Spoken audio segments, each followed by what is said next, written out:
What's going on, everybody? My name is Cameron Gordwin, and I've got a special treat, a very special treat to showcase to the world on today. Let me grab it for you all real quick. I've got this book right here. The title of this book is Sharp on Purpose, and it was written by none other than Dapper D himself, Darryl J. Gordwin. I'm going to read the back of the book for you all, but before I do, I just want for you all to look at that man on that cover right there. That's a sharp brother right there, very sharp brother. He looks very, very much like the actual Darryl J. Gordwin, very, very much so. But I'm going to go ahead and read the back of the book for you all before we get into the jewels that this book has for me and you. All right, so the back of the book reads like this. It says, "This book isn't about fashion. It's about foundation. In a world that rewards trends and costumes, Sharp on Purpose is a bold callback to discipline, dignity, and destiny. Author, mentor, and visionary Darryl J. Gordwin delivers a raw and righteous message to men of all generations." Okay? You weren't made to just look good. You were made to lead, protect, and leave a legacy. Sharp, whole, and on purpose. From the sacred lessons of his grandfather's closest closet to the fire-forged wisdom of life's real battles, Darryl speaks with grit and grace about dressing for where you're going, not where you've been, fatherhood, faith, and the fight to stay focused, what real masculinity looks like in a filtered world, why your circle, your suit, and your surrender all matter, and how God tailors greatness through brokenness. Ooh, that's a testimony right there. Whether you're a young man searching for identity or a seasoned leader needing realignment, this book isn't just something to read, it's something to wear. You've been dressed in pain, culture, and pressure long enough. It's time to suit up in purpose. Ooh, that's some fire right there. That's some fire. That just reading that, it makes you want to get into the book. And that's what we're finna do in a couple of seconds. I just want to say this book right here, every man needs to have this on their shelf. Every man. From our little men, all the way to our seasoned generals. You know, our seasoned brothers, our fathers, our grandfathers, our great uncles, the men that's been in the battle for a long time and been going through the trials and tribulations of life. This needs to be on every man's shelf. Young men, we need it especially, but our older brothers need it as well, and we need to be training up our baby brothers, you know, hadn't graduated high school. Our baby brothers, we need to be training them up in this book as well. You know, it's a special read for all men. All right, so I'm going to go ahead and get into the prologue. We're going to read the prologue real quick. And it reads like this. "Before I learned how to wear a suit, I had to survive in broken skin. I didn't write this book because I had it all figured out. I wrote this because I know what it's like to feel dressed but empty, to be praised for your appearance but dying in your purpose, to walk sharp on the outside but wounded underneath the fabric. This world teaches men how to impress, but rarely how to endure. We're told to grind, to shine, to win, but nobody tells you how to bleed and still believe, how to stand when the outfit is all that's holding you together." Wow. "I was raised by a man who didn't let me leave the house wrinkled, not because of pride, but because he knew the world already saw me as less. He believed how I dressed was my first declaration. I know who I am, even if you don't. But along the way, I realized something deeper. The sharpest part of a man ain't his suit. It's his surrender to God, his discipline, his love, his legacy. I had to walk through pain. I had to press through failure. I had to let God strip the layers I dressed up in so he could tailor me in something eternal. This book is the result. It's not just advice, it's armor. It's scripture and cloth. It's healing in stitches. And if you read it right, you won't just change your wardrobe, you'll change your walk. So before we begin, go grab a mirror, because what's coming next, it's not for who you've been, it's for who you're becoming. I'm just liking the way this is reading already, y'all. Y'all stay with me. Stay with me now. Stay focused. Stay with me now. Introduction. You don't dress for where you are. You dress for where you're going. I'm gonna repeat that one more time. It says you don't dress for where you are. You dress for where you're going. Keep that quote in mind. That was my grandfather's voice. Sharp as his Sunday suits and firm as the crease in his slacks. He was the kind of man who never stepped outside looking like the struggle he came from. Shirt, pressed. Tie, straight. Shoes, polished to a mirror shine. If you saw him walk down the street, you'd think he ran the block, even when he was just headed to the corner store. I used to think he was too hard on me, always adjusting my collar, checking my belt, making sure my pants weren't sagging, my shirt was tucked in, and my tie wasn't crooked. But what he was doing wasn't just about fabric, it was about future. Whew. He was preparing me to carry something bigger than myself, to wear the weight of purpose with dignity and discipline. He used to always say, if you can't dress yourself, how you gonna handle responsibility? That stuck with me. And now, I mentor young kings and queens trying to find their place in a world that often sees them before it hears them. Wow. And whether we're talking about job interviews, courtrooms, pulpits, or everyday life, I tell them what my grandfather told me. You don't dress for where you are, you dress for where you want to go. But in today's world, especially with this generation, we need more than just church suits and business casual. We need language they understand. So I teach them with what they love, video games. In every great game, you start with a basic character. But as you level up, you unlock new armor, new weapons, and new outfits. You don't just look different, you fight different. You move different. You're equipped to face greater enemies and handle higher missions. Life is the same exact way. Success is a series of levels, and every level demands a new wardrobe, physically, mentally, and spiritually. Even in church, they say, come as you are, but they don't say, stay that way. God meets us where we are, yes, but he doesn't leave us there. He calls us to rise, and sometimes that rising starts with how you carry yourself. But this book isn't just about how to tie a tie or match your socks.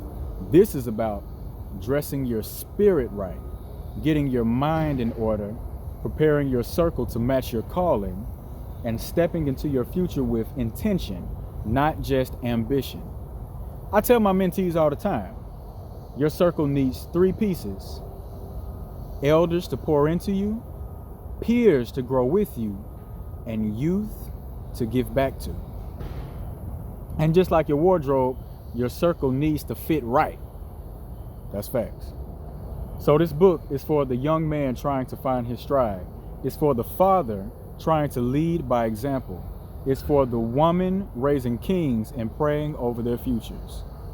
It's for anybody tired of being stuck in the same level, knowing you were made for more. You were never meant to wear mediocrity. God's got tailor-made purpose stitched in your name. It's time to suit up. Let's get dressed for destiny. That's powerful, y'all. We ain't even got to chapter 1 yet. That was the prologue and the introduction.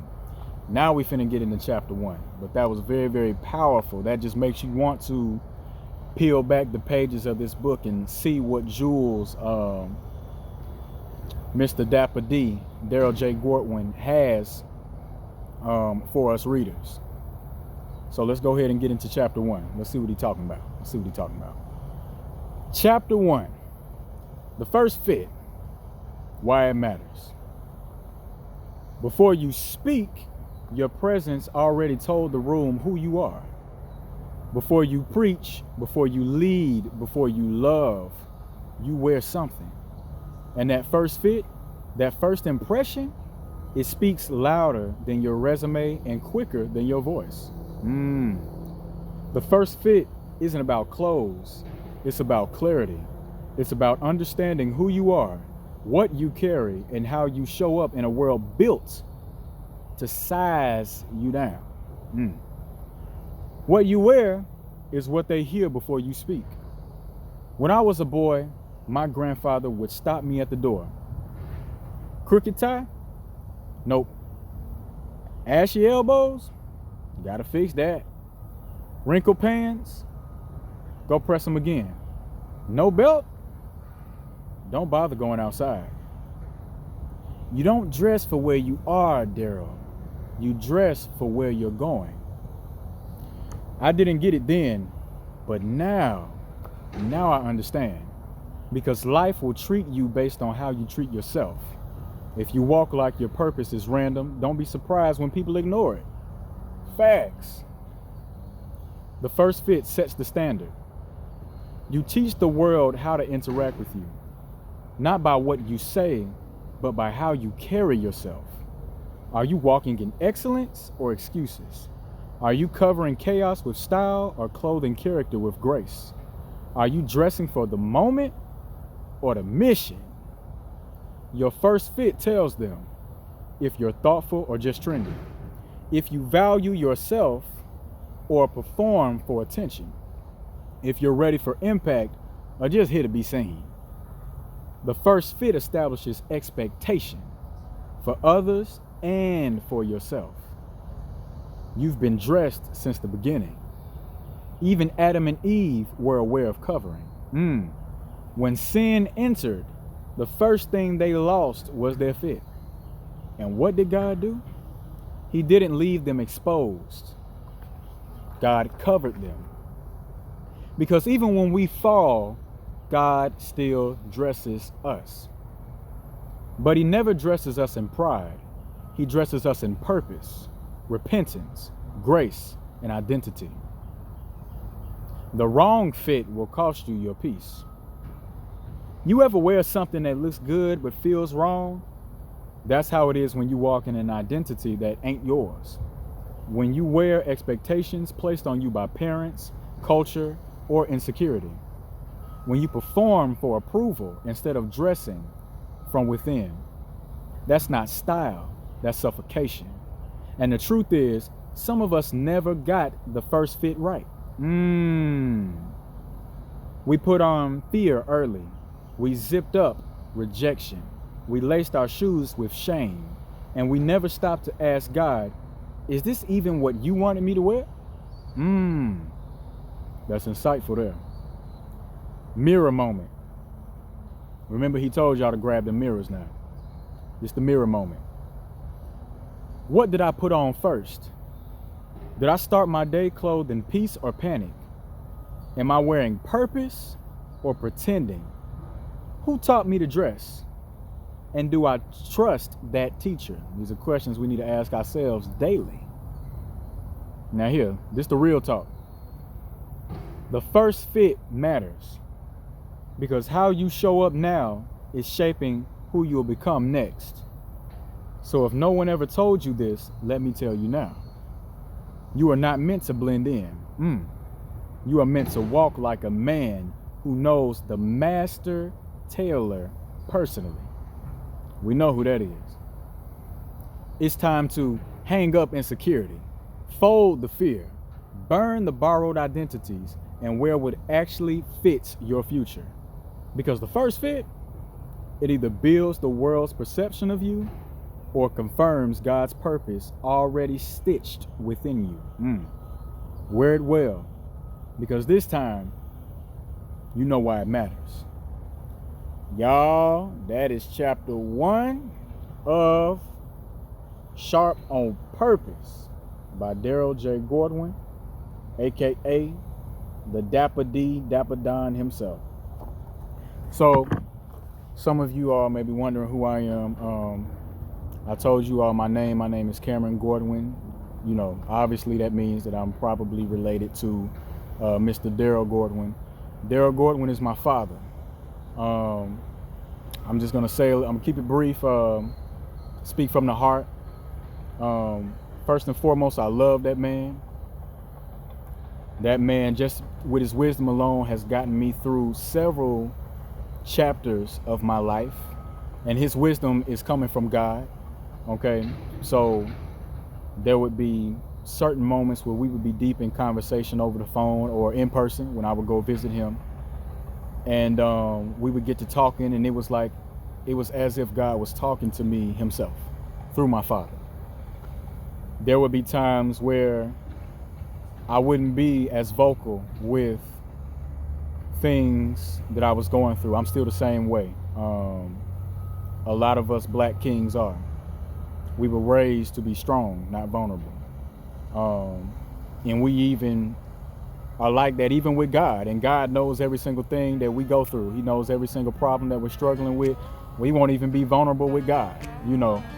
But there would be things that I would kind of briefly touch on, and my father would go to preaching to my spirit, preaching to my heart, and go to talking as if he knew exactly what I was going through.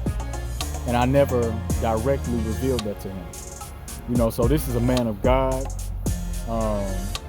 This is a man who has been through things. Throughout just about every chapter of his life.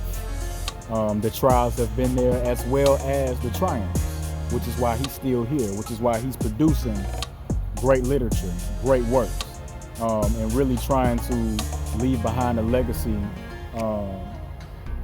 for not just his family, but for the world. You know, something for the youth, something for the generations to come along, that will come along behind him, as well as the generations that are here now. You know, we all could use that kind of information there. But yeah, he's hardworking. That's a strong brother. That's a resilient brother. If I had to choose one word to describe my father, it would be resilient. He's very, very much so resilient. There were many things that happened throughout his childhood, that happened throughout his teenagehood, his adulthood, that were meant to break him, that could have broken him. But he got back up. And sometimes he didn't have the strength to get back up on his own. That strength came from God himself. You get what I'm saying? And so just knowing his story, knowing the ins and outs of his story, and just seeing the man that he has become today is so inspiring. It's not just inspiring for me as his son and something that I take pride in, but it's an inspiring story for young men, period. All brothers need to get into his line of books, into his line of literature, so that you can uncover who this man is. I could tell you myself, but that kind of defeats the whole purpose. I want for you all to read his story as he tells his story. You know, that's the way it should be done. So without further ado, y'all, that's going to conclude this video. Look, again, this is the book Sharp on Purpose, written by Darryl J. Gordwin. I'm going to leave a link to this book in the description, so if you would like to go and grab this book offline, you can go ahead and do that, and we can be reading this book together, because the next time I come back around, I'll be getting into chapter 2, and we're gonna keep this thing going all the way until the book is done. But I'm gonna leave a link to this particular book as well as a link to his shop with all of the different all of his different titles as well. So that concludes this video, y'all. Y'all stay safe, y'all stay blessed, you all stay at peace, and most importantly, keep fighting the good fight, keep your trust in God, and remember to stay sharp on purpose. Y'all have a good day.